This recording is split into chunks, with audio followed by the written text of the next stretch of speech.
Senhor Deus e Pai, meu Deus, cura esta pessoa. Torna ela uma pessoa feliz, uma pessoa curada. Papai, eu me coloco diante de Ti em favor dela.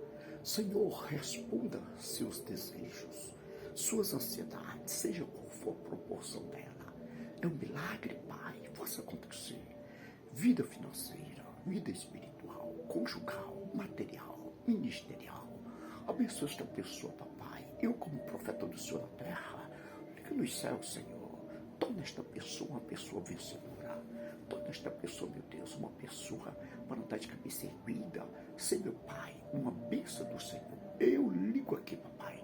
Liga nos céus o milagre. Torna esta pessoa com a tua paz. Torna esta pessoa, Pai, conquistadora. Aquelas cláusulas na justiça, seja qual for, papai, a situação que ela está enfrentando. Dá o fim hoje nesta guerra.